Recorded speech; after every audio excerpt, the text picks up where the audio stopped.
ఏ పని చేసినా త్రికరణ శుద్ధిగా ఆత్మశుద్ధిగా చేయాలి. ఆత్మశుద్ధి లేకుండా ఏ పని చేసినా ఎలాంటి ఉపయోగం లేదు. దీని గురించి కృష్ణ పరమాత్మ ఓ కథ రూపంలో మనకి వివరించాడు. కురుక్షేత్ర యుద్ధం ముగిసిన తరువాత ధర్మరాజు హస్తినను ధర్మబద్ధంగా పరిపాలన సాగించాడు. పరిపాలన సాగిస్తున్న ధర్మరాజు 3 నెలల పాటు తీర్థయాత్రలు చేయాలి అని అనుకున్నాడు.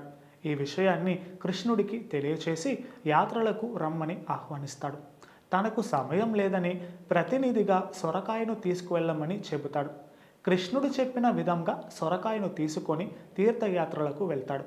పవిత్ర నదుల్లో ధర్మరాజుతో పాటు సొరకాయను కూడా స్నానం చేయించాడు. తీర్థయాత్రలు ముగించుకొని వచ్చిన తరువాత సమారాధనకు హాజరు కావాలని కోరతాడు.